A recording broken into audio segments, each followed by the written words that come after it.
Ketika ajalnya mendekat, Matatias berkata kepada anak-anaknya, "Sekarang kecongkakan dan celaan semakin menjadi-jadi. Inilah saat keruntuhan dan murka yang menggelora. Jadi anak-anakku, hendaklah semangatmu berkobar-kobar bagi hukum Taurat, dan pertaruhkanlah hidupmu demi perjanjian leluhur kita. Ingatlah akan perbuatan-perbuatan leluhur kita yang mereka lakukan pada zaman mereka, sehingga kamu memperoleh kemuliaan yang besar dan nama yang abadi. Bukankah Abraham didapati setia dalam pencobaan, dan hal itu diperhitungkan kepadanya sebagai kebenaran? Pada waktu kesengsaraannya, Yusuf pun mentaati perintah Tuhan dan menjadi penguasa Mesir. Leluhur kita, Pinehas, menerima perjanjian sebagai imam abadi karena semangatnya yang berkobar-kobar. Yosua menjadi hakim di Israel karena mentaati perintah Tuhan. Kaleb menerima pusaka karena memberi kesaksian di tengah jemaah. Daud mewarisi kerajaan untuk selama-lamanya karena menunjukkan kasih setia. Elia diangkat ke surga karena semangatnya yang berkobar-kobar terhadap hukum Taurat. Anania, Azaria, Misael diselamatkan dari nyala api karena mereka percaya. Daniel dilepaskan dari mulut singa karena tidak bersalah. Perhatikanlah dari angkatan ke angkatan, semua yang berharap kepadanya tidak akan menjadi lemah. Janganlah takut akan perkataan orang fasik, sebab kemuliaannya akan menjadi kotoran dan ulat. Hari ini ia akan ditinggikan, tetapi besok tidak ditemukan lagi, sebab ia menjadi debu dan rancangannya akan musnah. Dan anak-anakku, bersikaplah gagah berani dan teguhlah dalam hukum Taurat, sebab kamu akan dimuliakan olehnya." 1 Makabe 2 ayat 49 sampai 64. Mengusir kegelapan. Lukas bab 1 ayat 67 sampai 79. Dari Kidung Zakaria, kita dibantu untuk memperoleh salah satu gambaran bagaimana Allah hadir di tengah dunia. Allah mengunjungi kita laksana fajar cemerlang. Jika perayaan Natal dikaitkan dengan perayaan Dewa Matahari, tidaklah begitu bermasalah bagiku.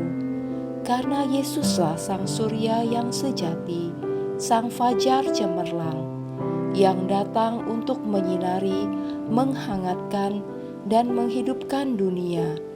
Immanuel, Allah datang dan menyertai kita, agar kita tidak lagi berjalan dalam kegelapan.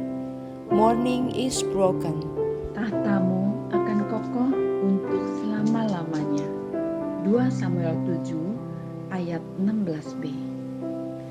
Sabda Tuhan kepada Raja Daud lewat Nabi Nathan itu bukan ditujukan kepada Daud saja, tetapi telah kepada keturunan Daud, yaitu keturunan ke-28 sampai kepada Kristus. Lihat silsilah Yesus Kristus di Matius 1 ayat 1 sampai dengan 17. Jika tahta Daud dapat berakhir sebab tahta kerajaan dunia, tetapi tahta Kristus adalah tahta kerajaan surga, maka tetap kokoh selama-lamanya.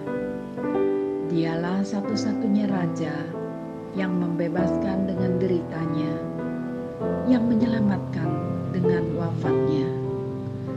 Tuhan memberkati orang beriman yang menjadi warga kerajaan yang kokoh selamanya. Dispelling darkness. Luke chapter 1 verse 67 to 79. From the Song of Zechariah, we are helped to get one picture of how God is present in the world. the daybreak from on high has visited us.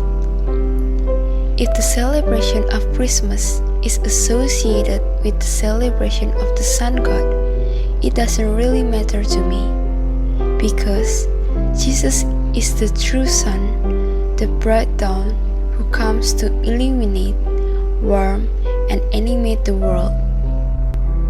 Emmanuel, God comes and be with us, so that we will no longer walk in darkness. Morning is broken. 晨露驱散黑暗。从扎加利亚圣歌中，我们得到一幅关于天主如何临在世界的图画。旭日由高天向我们照耀。如果庆祝圣诞节与庆祝太阳神有关，那对我来说并不重要，因为耶稣是真正的太阳，是灿烂的黎明，他来照亮、温暖和活跃世界。阿玛努尔，天主与我们同在，使我们不再行在黑暗中。清晨破晓。 Definisi berbuah adalah menjadi alat untuk kemuliaan Tuhan. Banyak orang di luar sana yang mementingkan diri sendiri.